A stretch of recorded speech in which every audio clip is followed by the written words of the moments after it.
You're not afraid of the future. You're afraid of losing control. Carl Jung said, people will do anything, no matter how absurd, to avoid facing their own soul. But what if facing it is the only way to truly live? We live in a world obsessed with certainty. We crave answers. We want the next step clearly mapped out before we even begin. But Carl Jung didn't believe that life was meant to be controlled. He believed it was meant to be discovered. And here's the truth. Most people aren't afraid of death. They're afraid of change. Afraid of the unknown. Afraid of who they might become if they let go of who they were told to be. But Jung's teachings offer something radical. A different way to see fear. Not as a wall, but as a door. In all chaos, there is a cosmos, he wrote. In all disorder, a secret order. He understood that every breakdown, every collapse, every frightening new chapter is not a mistake. It's the soul initiating its next transformation. Think about your life right now.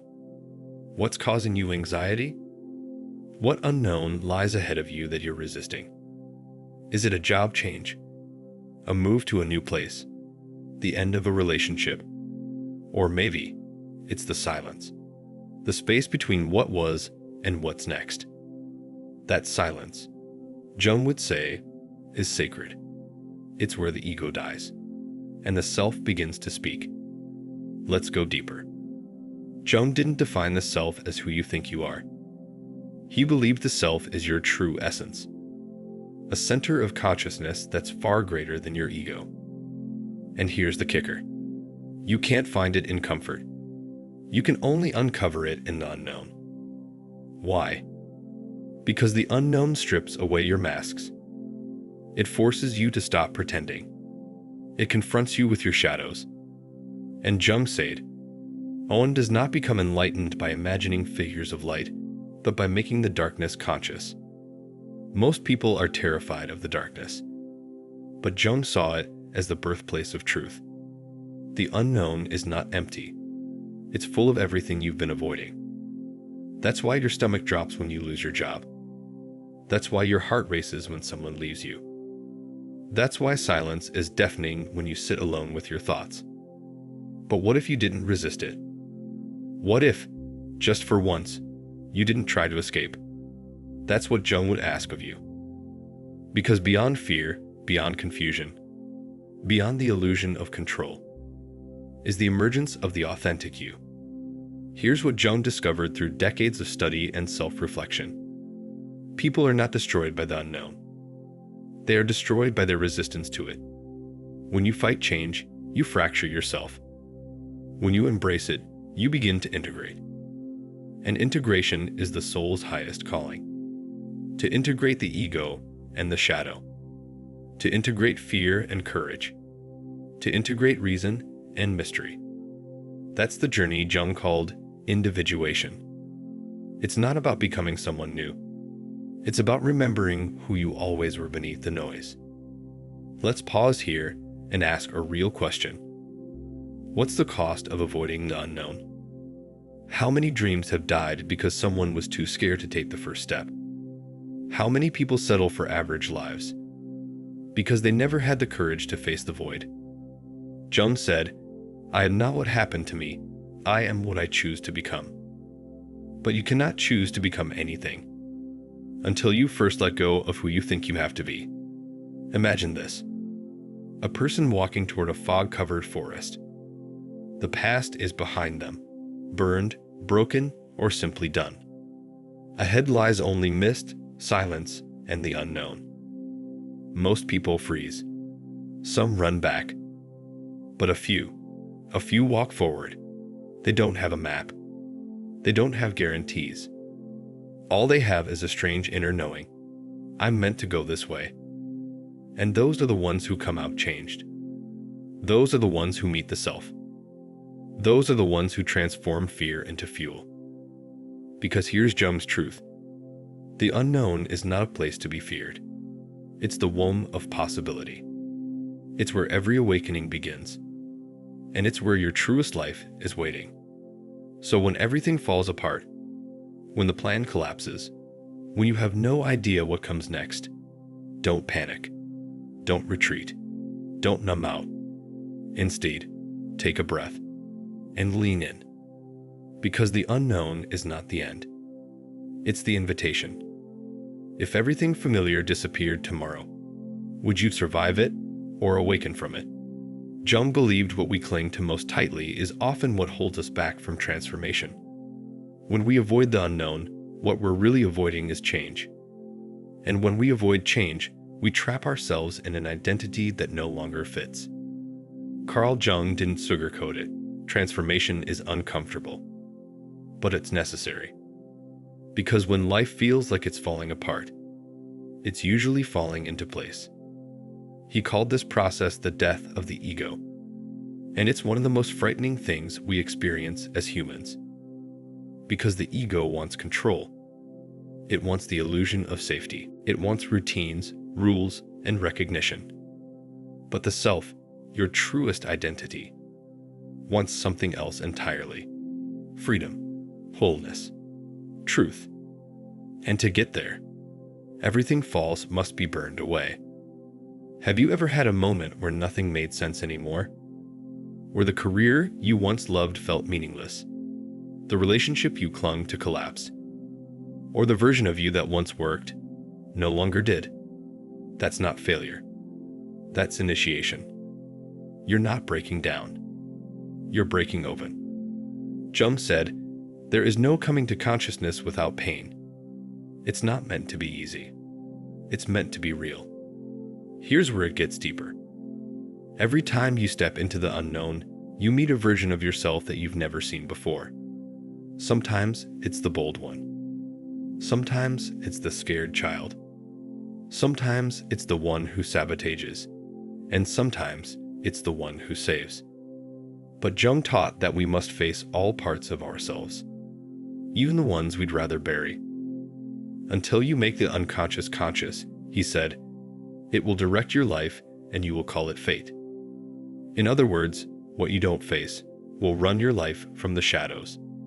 So the unknown, it's not out there. It's in here. Let's talk about fear. Fear of the unknown is deeply biological. But Jung believed it was also deeply spiritual. He saw fear not just as a defense mechanism, but as a messenger. Fear shows you where you haven't yet surrendered. Fear shows you what you still idolize. Fear shows you what part of your identity is too fragile to withstand uncertainty. And when you finally listen, not to the panic, but to the message behind the fear, that's when you begin to walk in power. Because now, you're not reacting from ego. You're responding from awareness. This is where most people get stuck.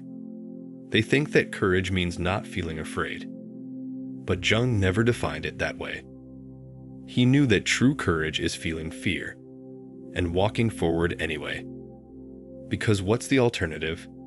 To stay small, to stay stuck, to keep repeating patterns just because they're familiar. That's not life. That's spiritual sleep. And Jung's work was all about waking people up. He called the unknown the shadow realm. Not because it was evil, but because it was unexplored. Everything you fear, judge, or reject about yourself lives there. And until you go in, until you confront it, you'll keep projecting those fears onto the world. You'll think people are judging you, when really you haven't accepted yourself. You'll think the world is unsafe, when really your own soul feels abandoned. You'll think life is meaningless, when really you've never gone deep enough to find your meaning. And that's why the unknown is sacred. Because it invites you to meet the parts of you that aren't fake. The parts that aren't filtered through survival. The parts that are waiting to finally be seen. Let's zoom out. Think of every great transformation story. The hero doesn't stay in the village. They're called into the forest, the sea, the desert, the unknown. They lose everything. They suffer. They doubt. They break. But what happens next? They rise. not as who they were, but as who they truly are. This is the blueprint Jung uncovered. He knew that the unknown wasn't random.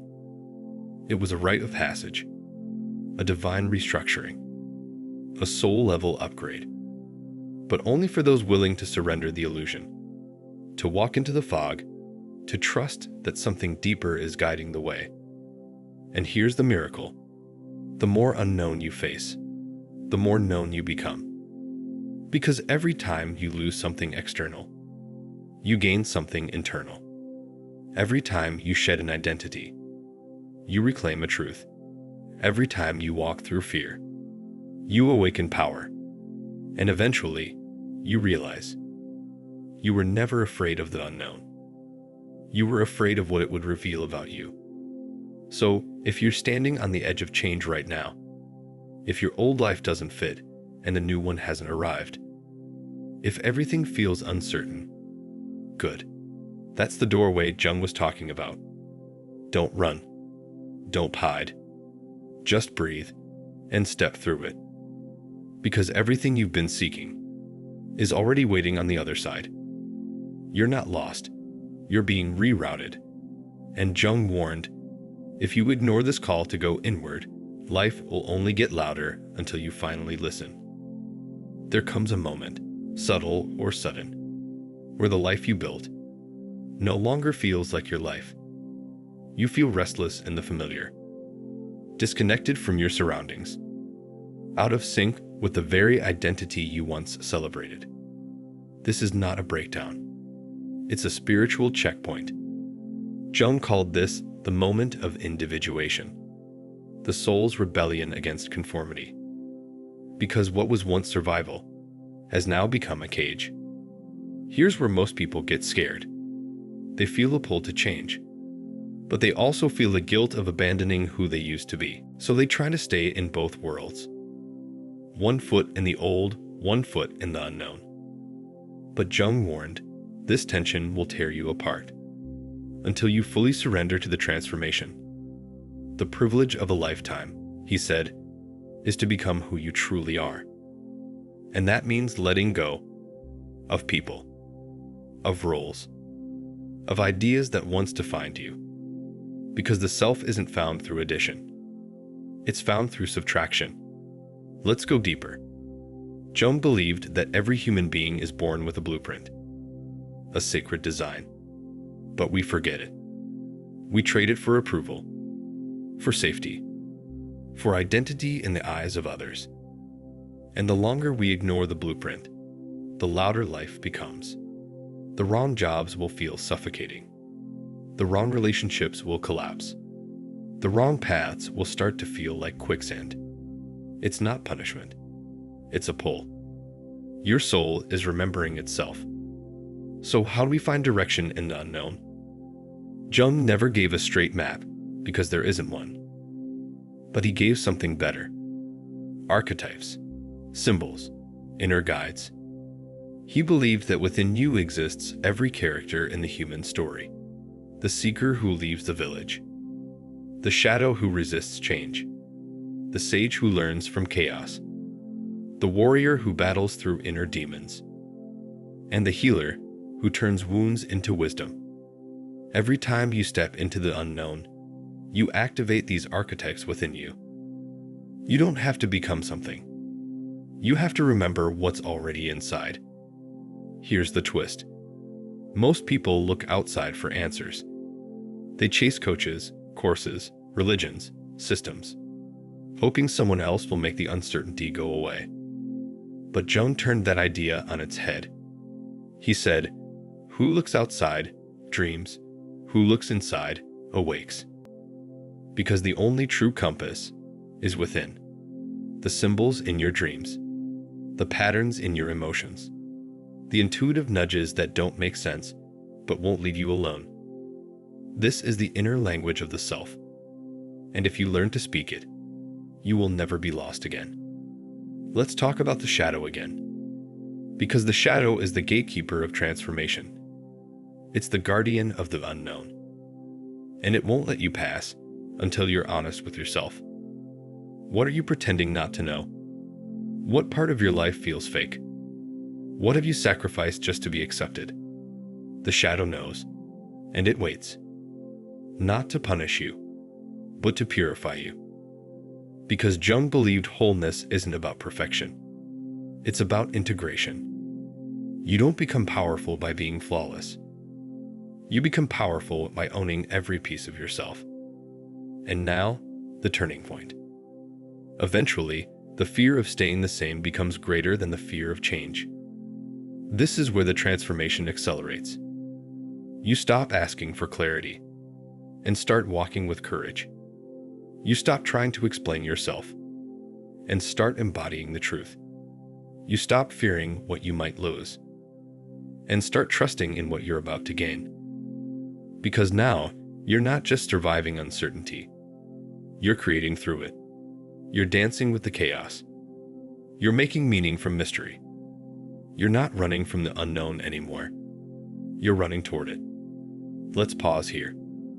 Right now, if you're in a place of uncertainty, it's because you're standing in the womb of your next self.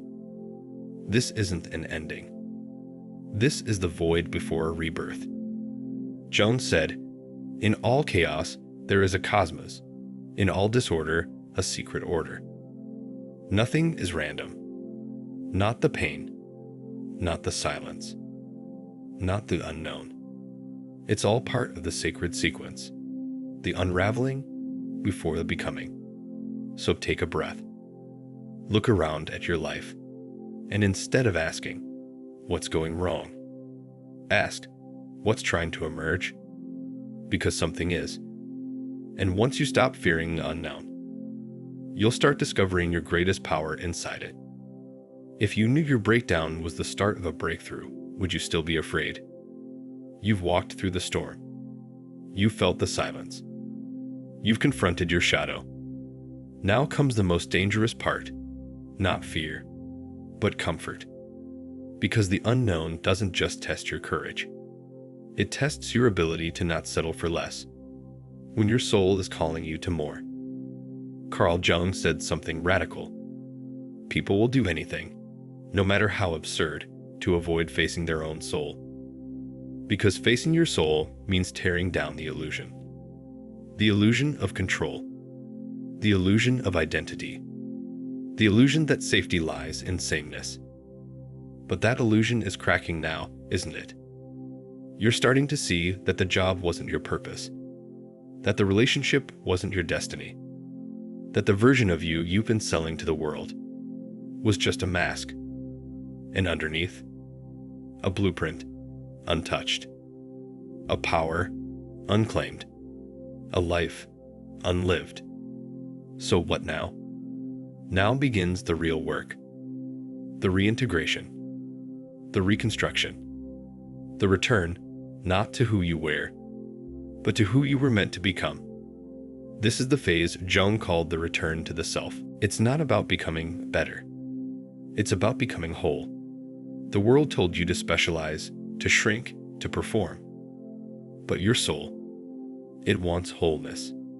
It wants you to be wild and wise, humble and powerful, rooted and rising, to own your fire without apology, to wield your light without guilt, to stand in your truth without fear. Let's be honest. You're not here just to survive. You're here to build, to transform, to create from the ashes of what no longer served you.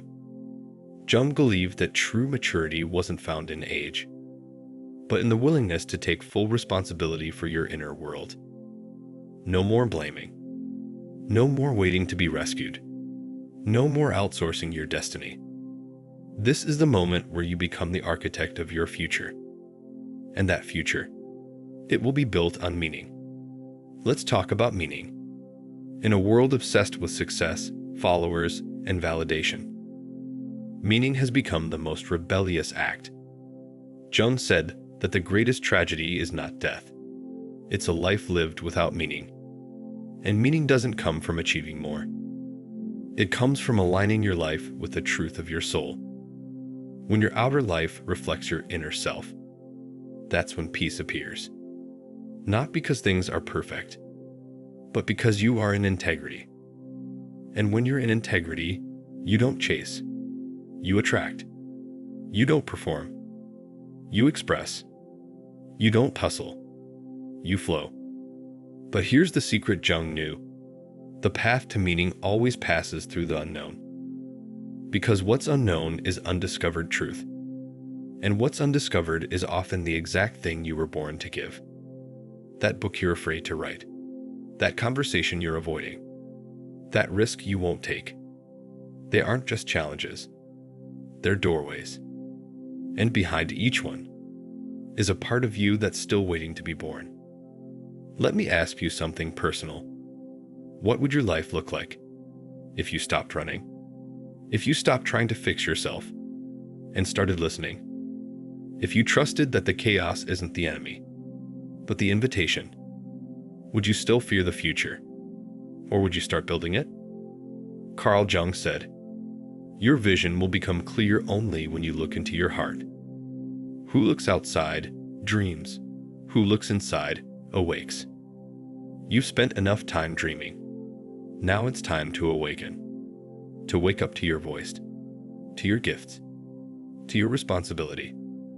Because the world doesn't just need another successful person. It needs someone fully alive. Someone who's not afraid to walk their path, even if no one understands it yet. Someone who refuses to shrink, even when it's easier. Someone who chooses the unknown, because that's where their truth lives.